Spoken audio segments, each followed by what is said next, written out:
Today will be our last lesson on chemical equilibrium, although what we establish today will be critical for both this chapter, acids and bases, and solubility equilibria. The approach and framework we set up today will set you up for success. Same big idea, you're going to see this throughout most of the third 9 weeks. You'll see initial conditions here, not so much in the way of external perturbations, but we will be calculating KCs, yet we won't be given equilibrium concentrations, only initial ones. So you'll see how we push that through to get equilibrium concentrations and then to calculate KCs or KPs. And again, same big idea 6 that we've talked about throughout this chapter.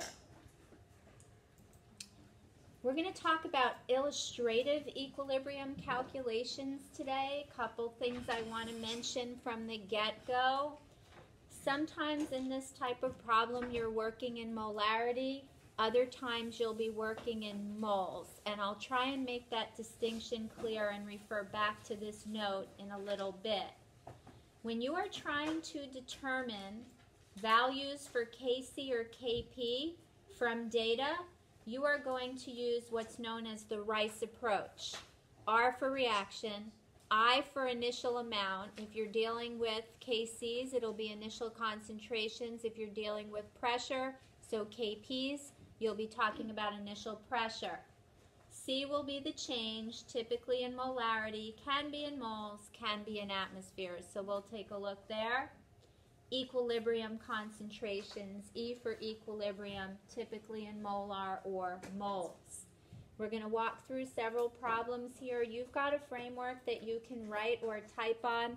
I'm going to go onto paper so you can see the derivation of it. Critically important. Should be very strong here. This is a lot of math and basic algebra. First example says, begin with 1 mole each of the 2 reactants, phosphorus trichloride and chlorine gas, in a 1-liter flask. When equilibrium is established at 250 degrees Celsius for that reaction, the amount of phosphorus pentachloride present is 0.82 moles. First thing we want to do is calculate the value of Kc. However, we're not given equilibrium concentrations. Remember that when you write a Kc expression, for example, this one, you've got products in the numerator over the reactants. And the key point I want to make here is that these are all equilibrium concentrations. If you're calculating a Kc, that is going to be an equilibrium concentration for each one. Yet, when you see what's provided, you're provided with initial amounts of reactants and an equilibrium amount of the product. So this is going to involve a Rice table. Reaction, initial amount, change, equilibrium. The reaction is provided for you. I'm going to write this very spread out so that we can enter appropriate quantities.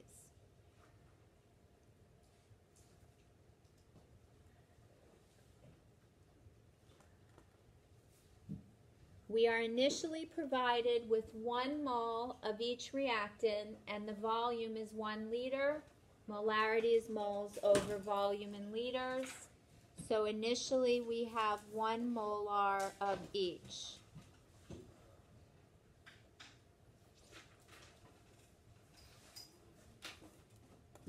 They tell us at equilibrium we have 0.82 molar phosphorus pentachloride.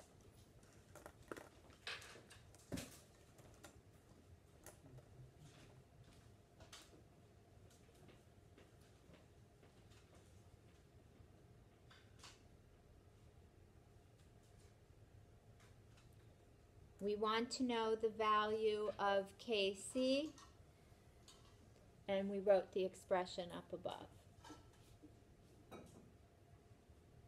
It doesn't say anything about the initial amount of phosphorus pentachloride. We don't have any initially. Based on the initial amounts provided, how can you tell that reaction is going to proceed in the forward direction?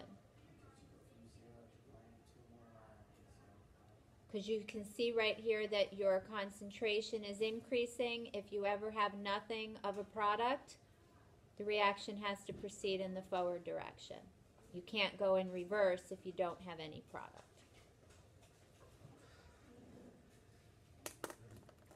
E, equilibrium amounts, equal to initial plus the change.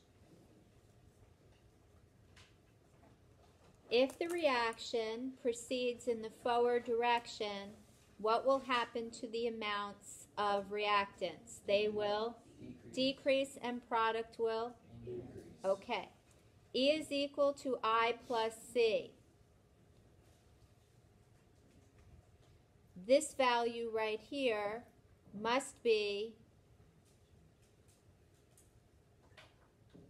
that. So each one be 0.41? No. Hang on. This is equal to X. If there were a coefficient here of 2, that would be equal to 2X. Adding here, subtracting here, and we would subtract 1X from here and 1X from here because of the coefficients. So we're going to subtract, in this case, the same amount because all the coefficients are 1. Subtract, and now you have the equilibrium concentrations. They don't have to add up.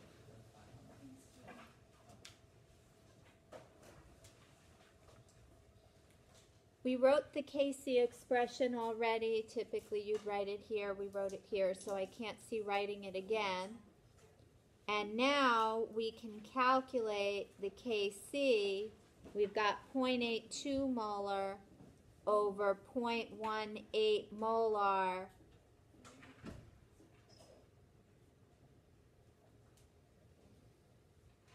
And you can square that if you want to. It probably would have been easier, but I didn't want to confuse the issue.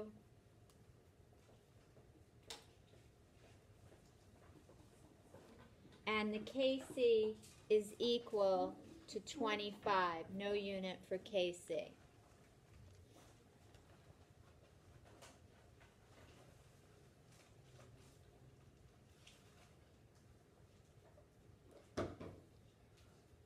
Kcs are calculated from equilibrium concentrations. If you're initially provided with concentrations, you may be able to get to the equilibrium concentration to calculate the Kc. Questions there? Okay, let's take a look at another one from scratch so you can really see the whole layout. It says a 1 kilogram sample of antimony 3-sulfide and 10 gram sample of hydrogen gas are allowed to react. Are those your equilibrium amounts or your initial amounts? Definitely initial, in a 25-liter container at 713 Kelvin. At equilibrium, keyword, 72.6 grams of hydrogen sulfide gas is present. We want to calculate the value of, I want you to calculate Kc. I know in your notes it initially said Kp. Make it Kc. We're not doing interconversions anymore, so we're just going to calculate Kc here. In this particular example, Kc and Kp are equal, but I don't want to confuse the issue.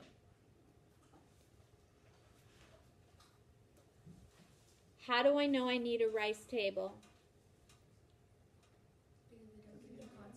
Because they give you initials and equilibrium, or more than one equilibrium, and you want to know Kc. You're going to need a rice table if they give you initials, unless you're calculating Q.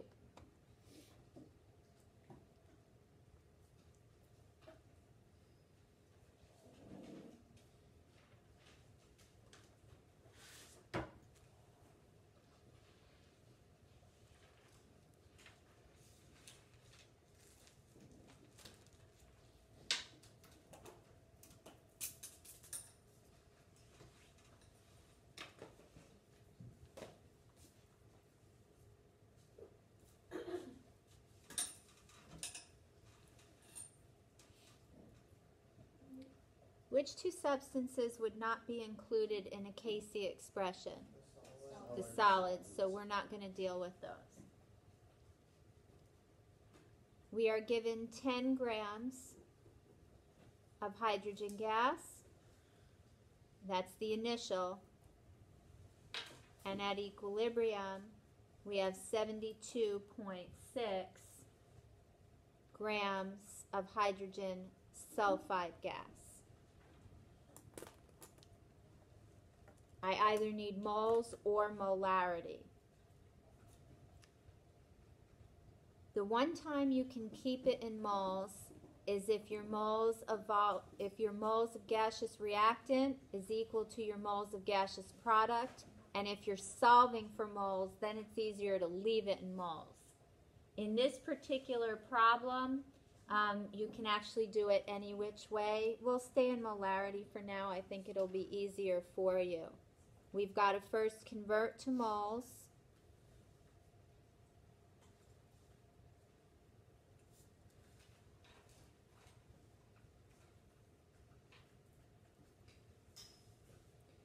And then we will divide by the volume, which is 25 liters.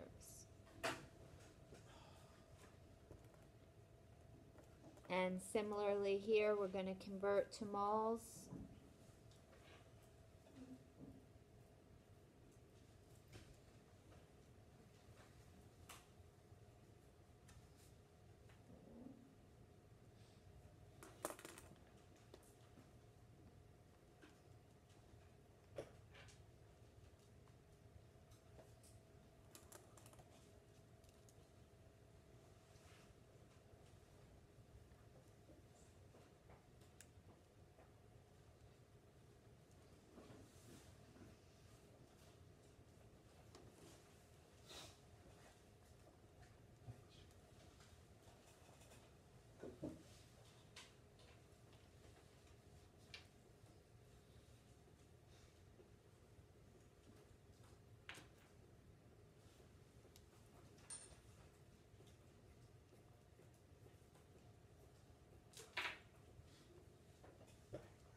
I think it's going to start to run off.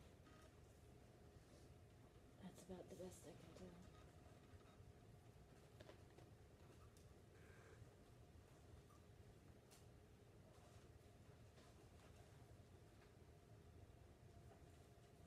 Yeah, I think I typed it in wrong. It looked funny. Did you get 2.13 here?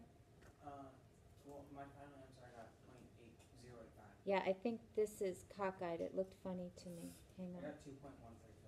Yeah, 2.13, right. Must have typed it in incorrectly. I'm sorry. I was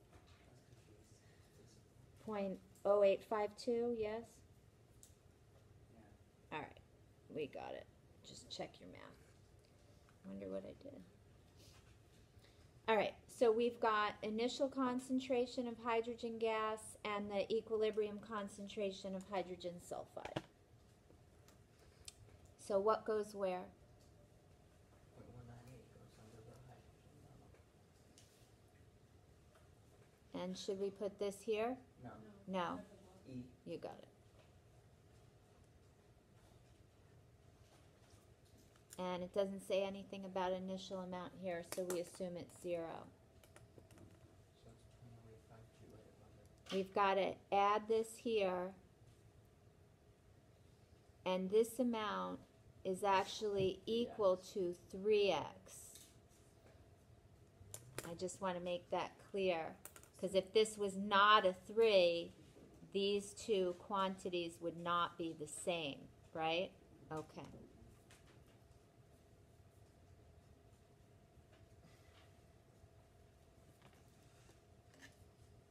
So if that was like a 2, you would have to divide the right one by 3 and then multiply by 2. Yes.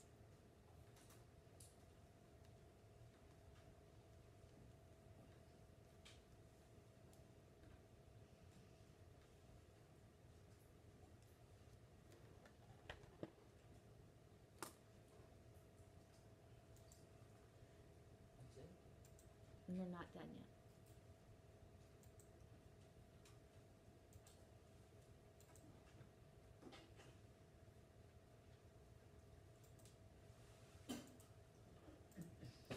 All right, so we want to know the Kc. You've got the concentration of hydrogen sulfide gas to the third power over the concentration of hydrogen gas to the third power. We've got 0.0852 molar cubed over 0.113 molar cubed.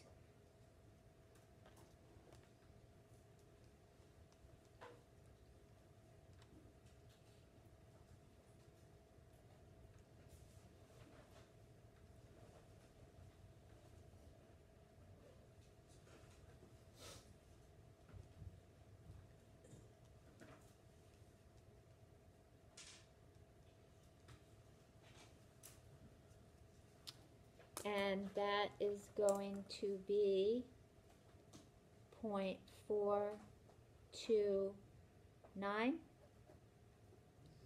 Yes, yes? Can you go back to the question really quickly?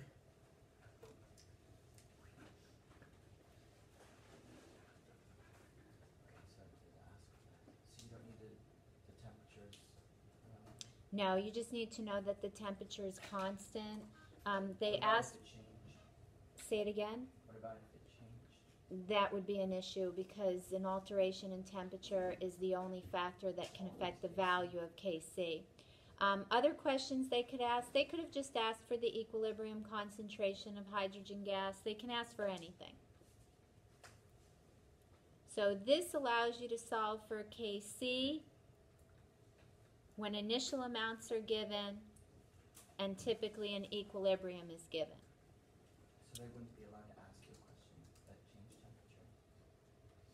Only that you might want to know how the Kc was affected, increase, decrease, or Okay.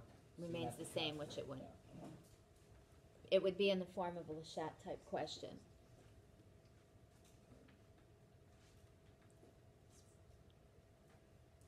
Questions at this point? That's the beginning of it. And if you can set it up and work it, you'll be in good shape. You can also calculate initial or equilibrium amounts when Kc or Kp values are given to you. You'll start with initial reactants and no products and a known value of Kc. Anytime you don't have any products initially, you have to be going in the forward direction, which is what we saw here. So you're subtracting from reactant, adding to product. If, on the other hand, you had more product than you did reactant, then you would be running in reverse and subtracting from here and adding to here. And we'll get there in a bit. One thing we've already suggested is this X concept. You can use X to identify one of the changes, but you must keep the coefficient in mind, because if you have a coefficient of 2, you'll have 2x. If you have a coefficient of 3, you'll have 3x, etc. For example, synthesizing hydrogen iodide gas from hydrogen and iodine, Kc provided at 54.3, temperature specified. It says begin with 0.5 moles of both hydrogen and iodine vapor. The volume is given as well. It says how many moles of each gas will be present at equilibrium. You can make this question a little bit easier because how many moles of gaseous reactant do you have? 2. How many moles of gaseous product? 2. All right, so there's no change in the number of moles of gas from reactant to product. If that's the case and they give you moles and they ask for moles, instead of using concentration, you can use moles, but you have to have equal volumes or equal moles of gas from reactant to product. That's important. So in this one, you're given 0.5 moles of each reactant, and you've placed that there. Why do you put a 0 here? Because you don't have any product initially. The fact that you don't have any product initially tells you that you'll be subtracting from the left and adding to the right. Why did you add 2x here when you subtracted 1x from each reactant? Because of the coefficient. Good. And then E is equal to I plus C, so this plus negative x here. So now you've got your equilibrium pieces. Here's your equilibrium constant expression. Why is this squared? Coefficient of 2. Now be very careful here. 2x in parentheses squared is 4x. But if you just do 2x squared, that's 2x squared. So make sure you square the 2 and the x. That's a common mistake that kids make.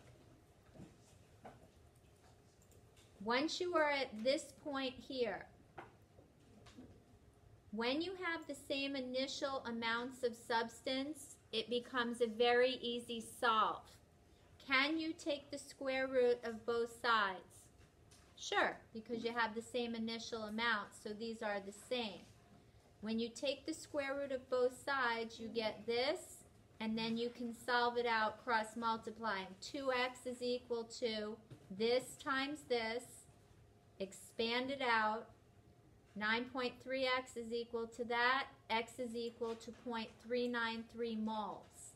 Now you know your x. How would you get the equilibrium concentration of hydrogen gas? Say it again. Plug it in. 0.5 minus 0.393. Both of these will be 0.107 moles. And this one, what do you do with the x? Multiply it by 2 when you plug it in. Here's your moles of hydrogen gas. What I'm seeing a lot of on the AP exam recently, it'll say, how do the equilibrium quantities compare? What do you know about the moles of reactant at equilibrium? They did decrease compared to the initial, but what can you say about 0.107 moles of hydrogen and 0.107 moles of iodine? They're the same because their coefficients are both 1 and you started with the same amount. You could make a comparison of hydrogen iodide to those reactant equilibrium concentrations. It's about 7+ times as much. Those are the little silly things we're seeing. Let's start from nothing and see if we can drive the problem. And again, I've said it at least, how many days of school have we had? A lot. More than 100. I've said it at least 100 times. If you practice, you will master it. If you come in cold to the quiz just looking at what I've done, I don't know if you'll be able to put it together fast enough. Consider the following reaction. Casey is provided. Begin with initial or equilibrium.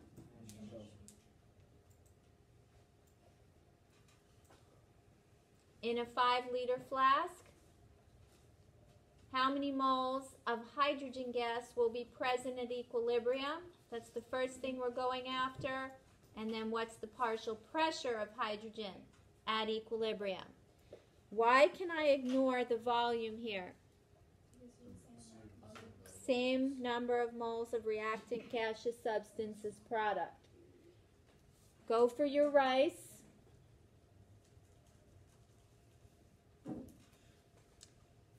You've got carbon monoxide plus water,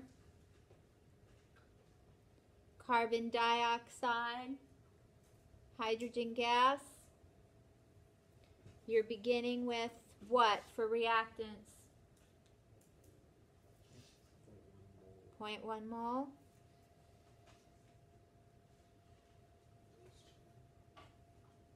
We want to know how many moles of hydrogen gas at equilibrium.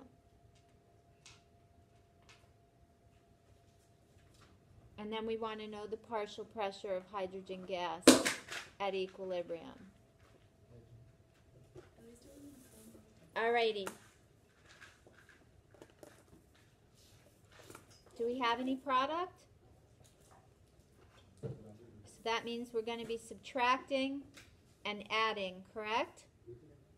Alright. How many X's should we take from carbon monoxide? Because the coefficient is? How many X's are we going to add to each product?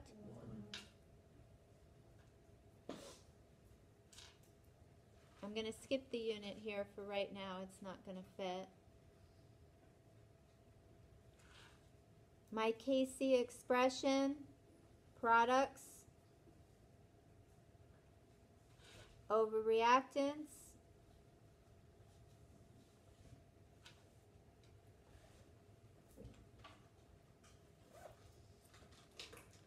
Kc is 23.2 is equal to x times x is x squared over 0.1 minus x squared. How do I solve that?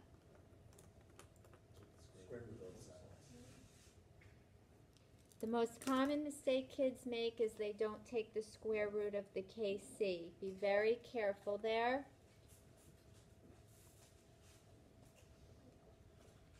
That is 4.82 is equal to x squared over, no. What happens to x squared? It becomes x. Good. Make sure you take the square root of both sides. And the square root of that. So square root of everything. You can expand this out. You've got x is equal to 0.482 minus 4.82x. Add this to both sides. You're just doing baby algebra.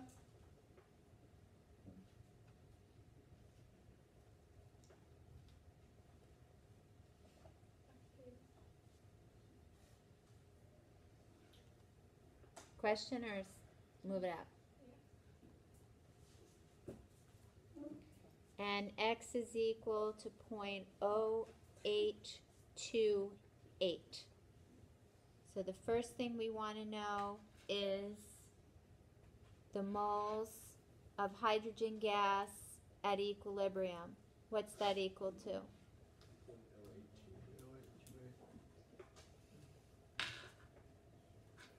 How would you get the partial pressure of hydrogen gas at equilibrium?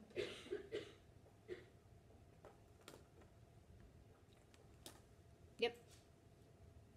Would you plug x back into 100 minus x for both of them, and then subtract it by 0.828?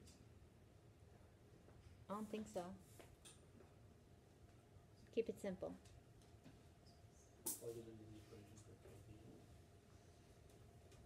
Nah. Keep it simple.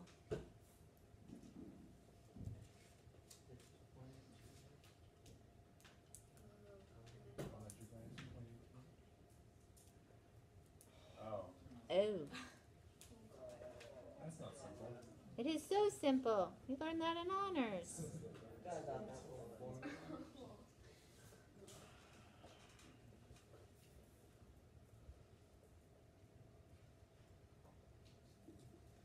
Do we have to use ATM or does it matter? They didn't specify how they want it, but this is typically where you go. What was the temperature? 600 Kelvin? Yeah. Is that why they gave us the temperature? They always give you the temperature. No matter what. Need constant temperature. Why? Because otherwise the value of Kc does what? Oh. You got it. See what happens when you say wait? Yeah. 0.816 ATM. Now I don't know if this is what you might have been driving at There is a relationship between mole fraction and partial pressure, but that's, I think, much more work than a quick plug-in.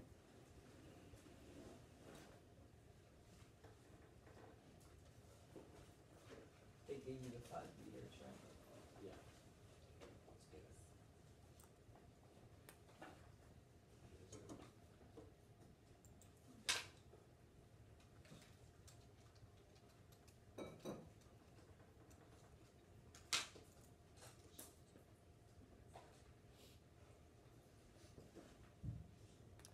Now you can do these problems with concentration. You also can do these problems with pressure if you have a KP. So that's a possibility as well. Those all be part 2.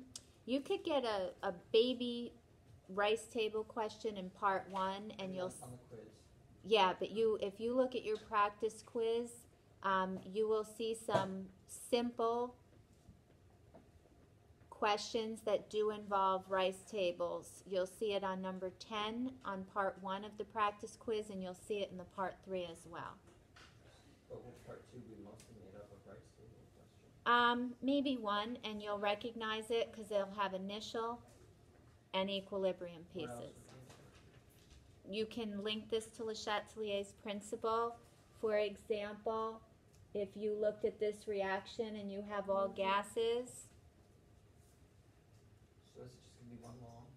yeah, so for example, if I said to you the concentration of carbon dioxide is increased, in which direction would equilibrium shift? Reverse direction. What would happen to the amounts of carbon monoxide in water? They would increase. So you could get questions like that. And we'll get there in a sec. All right. Initially, we were provided with equal amounts of reactants. Sometimes that's not the case, although honestly, this is too, they don't require that you be able to do this for the AP exam because it requires either the quadratic formula or a solver button on your calculator. I'd like to show you one. I think it's a cool feature. I think it's something you'll see in college chem, but I don't want you to sweat it. But I want you to look at the setup of the table and the interpretation because that can be asked. We're allowed to have 2 full graphing calculators on the exam, right? One at a time. We can discuss that separately. You have 2 things open at the same time. I don't believe so. That's something I need to look at. I believe you can have one open at a time, but we can look into that. In any event, if you're not given initial amounts of reactant, you're going to need the quadratic, which is more work than anybody wants to do. I'm going to show you the solver function on your calculator. I think it's really cool. Not something you'll have to do. So sit back and just take a look-see. But recognizing the interpretation in many of these problems will be important. Same equation we looked at previously, but now you don't have equivalent amounts of reactant. Plug those in. We can do it in moles because the volume of gas throughout is consistent, 2 to 2. We want to know how many moles of each gas is present at equilibrium.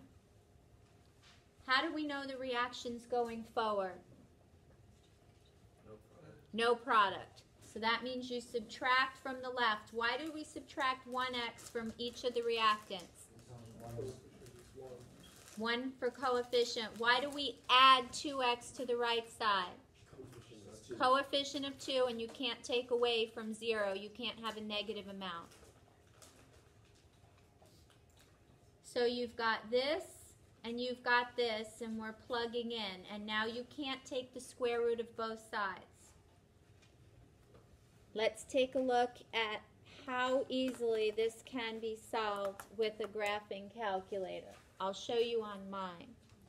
You've got 4x squared is equal to 54.3, and you don't even have to overly simplify, which is nice.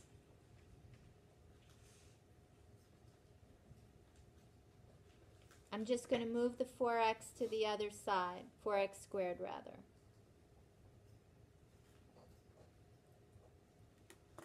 So we've got that, right? I'm going to enter that into my calculator with the solver feature. My calculator is probably a little different than yours. It's about 16 years old. Don't make fun. All right. You cheated. She already had it. I had it in last period. I'm doing it again. 54.3. Open parentheses, 0.8 minus x, close, open, 0.5 minus x, close. Minus 4x squared. Enter. I'm going to set that equal to 0. I move my cursor down to x, and I hit my magic solve button, and abracadabra, and poof, it comes out. 0.456.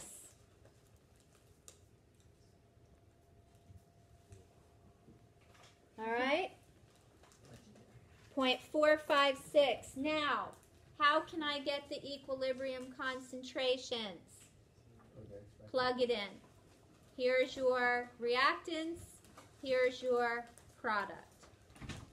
And again, the solving piece is way too extensive for the AP exam, so you won't be asked to solve something that requires a quadratic, but knowing where to put the initials, the equilibrium, what to subtract from, how much to subtract is really critical. I'm not even going to do that one with you because it's excessive. Let's take a look at a few more scenarios. I want to point out some AP style questions that could be asked. We've done everything with KCs, but you can do it with KPs. So I want to set one of those up for you, and I'll show you. I've got a really good POGL for you to drive it home. It says if the initial mixture contains all of the reactants and products, you have to figure out whether the reaction's going forward or backward. This can be asked. The other day we mentioned it. I mentioned it on purpose because I thought when you saw it a second time, it would sink in. If QC is less than KC, the reaction proceeds in the forward direction. If QC is greater than KC, the reaction proceeds in the reverse direction. And if these are equal, you are at, you got it. Let's take a look. Consider phosgene generation from carbon monoxide and chlorine gas. KC is given. 0.01 moles of carbon monoxide, 0.01 moles of chlorine gas, 0.1 moles of phosgene, all introduced into an evacuated 10-liter flask. Why must you get concentration here? Why can you not leave it in moles? Because you don't have the same number of moles of gaseous reactant and product. So we've got to get molar. We divide each of these by 10. Move the decimal 1 to the left. Here are your initial amounts. If you have all initial amounts, you're going to get Q. And let's remember about Q. QCs are written just like KCs, except they are for initials.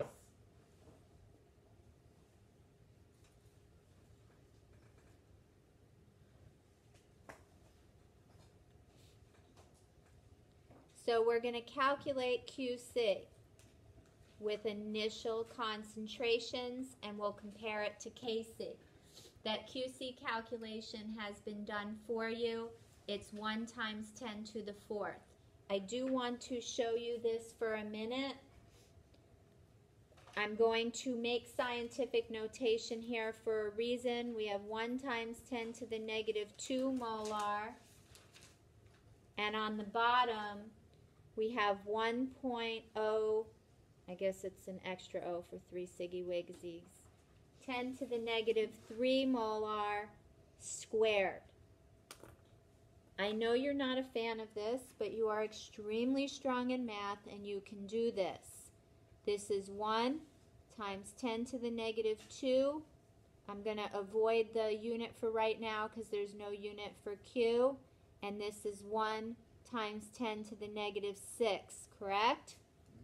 That's going to be 1 times negative 2 minus negative 6 is 4.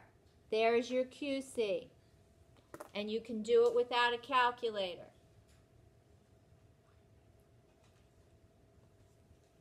Here's your QC. Your KC is 1.2 times 10 to the third. So QC is greater, and the reverse reaction is favored to establish equilibrium. Here's your another way to state it. To reach equilibrium, the reaction shifts in the reverse direction. Would they ever make you calculate both, like so that you can compare them? They could, but I don't think you're going to get it. When you've got all initials, you've got to calculate it. And the key right here is knowing that with the reverse direction, you subtract from which side? The product side. And that's what you see right here. The actual solving piece is pretty extensive, so we're not going to do it. But can you set it up properly? You would be given something more simplistic that you could solve with ease. Can you set it up, or can you just interpret it? The fact that QC is greater than KC tells you you're driving the reaction in reverse. That tells you product concentration will be lower at equilibrium and reactant concentration will be higher at equilibrium. That's the interpretation they're going to look for. In addition, if you start with equal amounts here, these must be increased by the same amount. You'll have the same quantity at equilibrium. That can be asked. If you have the same initial amounts and the same exponents, your equilibrium amounts will be the same on that side of the equation. Those are the things they can ask.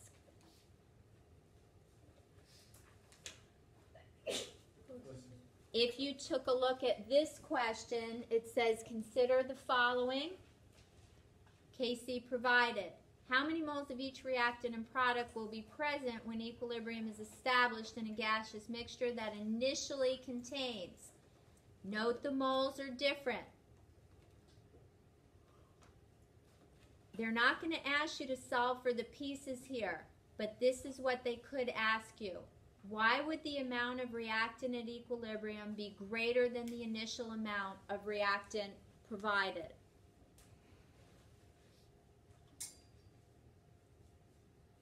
Because equilibrium shifts in the reverse direction. Why? Because Q is less than KC. Or more than KC. How do you know? Look at what's given here. It initially contains hydrogen gas, and it initially contains hydrogen iodide. How do you know the reaction must go in the reverse direction? You don't have any iodine. So it has to go in reverse, because if you don't have any iodine, hydrogen has nothing to react with. So you know it has to go in reverse, and the fact that it goes in reverse means the concentrations or amount of substance of reactants must increase. That's what they want you to see. That's the interpretation you're looking at. In addition, you'll note that the decrease here will be more substantial because you have a coefficient for hydrogen iodide of 2. All right, last piece. And this one may be too much to solve. I'm not sure. We'll take a look. But what I want you to see is a different variety. It says use changes in partial pressures for changes in concentration. Same equation. Here's your Kp. It says a sample of phosgene is introduced into a constant volume vessel at 395 degrees Celsius and observed to exert an initial pressure of 0.351 atmospheres. Would the forward or reverse reaction be favored?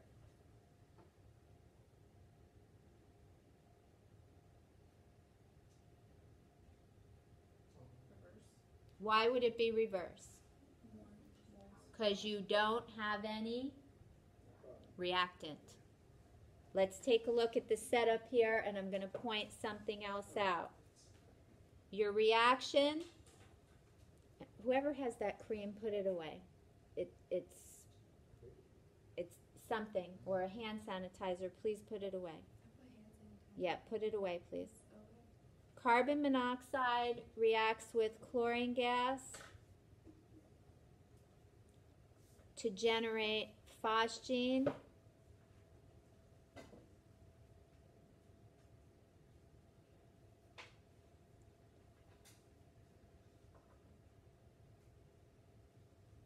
What I want you to see here is they gave us a Kp.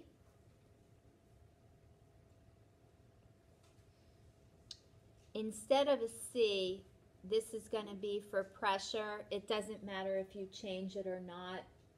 They'll take a rice table. It makes no difference. The initial pressure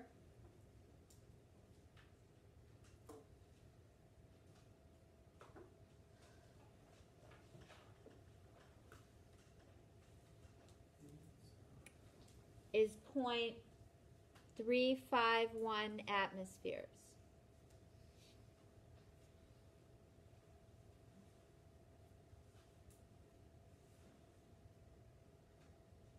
So we know the reverse reaction would be favored because you don't have partial pressures of the reactants.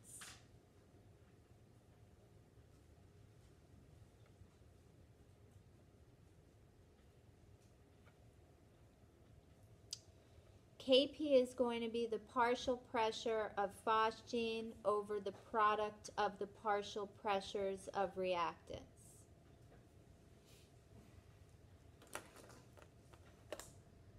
What are you going to add here? And here? And here?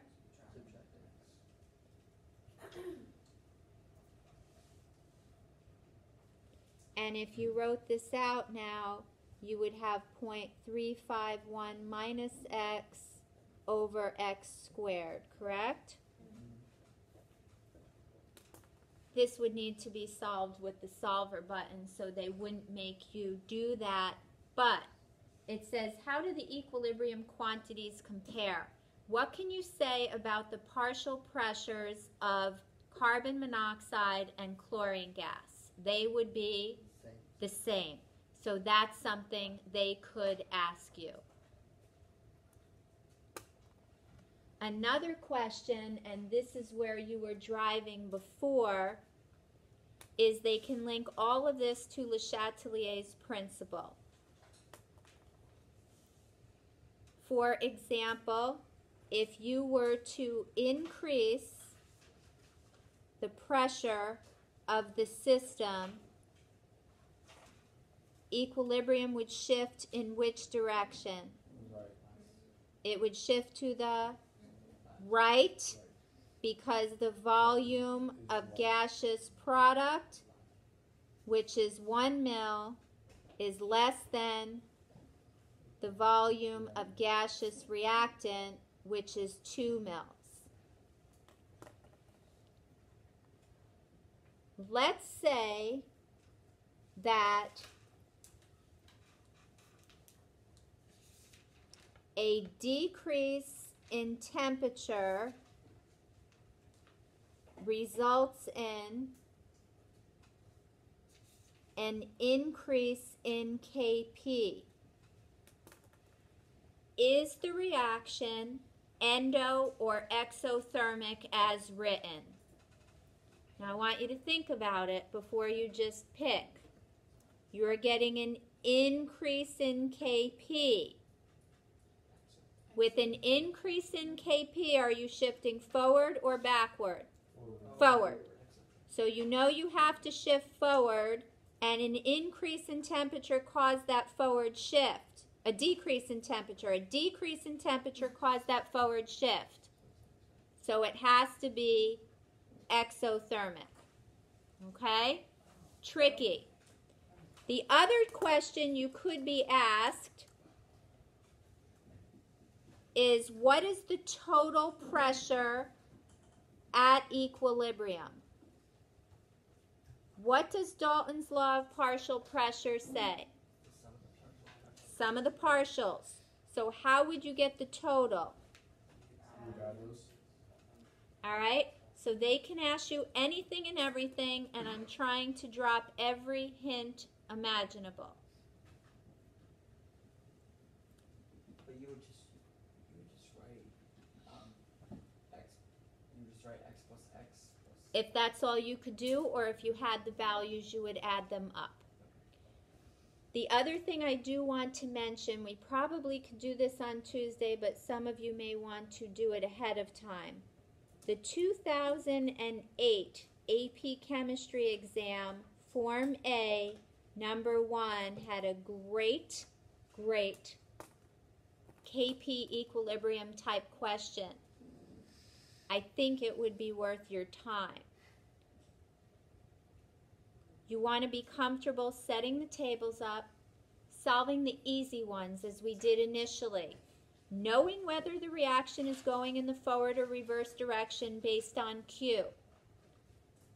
If you will please do 4 or 5 practice problems over the weekend, you will have this cold. This Rice concept is going to flow through the acid-base chapter as well as the solubility equilibrium chapter. And if you master it now, you have a much greater chance for success in those very challenging chapters. It's in the course outline. It's always at the end of the chapter, so there'll be several there. I've got a POGL for you that also goes into this Rice concept and the Q concept in great detail. It is definitely worth your time. If you do it, you will have the concept down cold. Questions? You've got to be able to do Le Chatelier's principle with ease. Set up Rice tables, solve the easy ones, interpret. Writing out Casey expressions as also with modifying it in terms of flipping it, taking it to some power, etc. Not a difficult chapter. Quiz will be pretty straightforward. If you put the time in, you will be highly successful.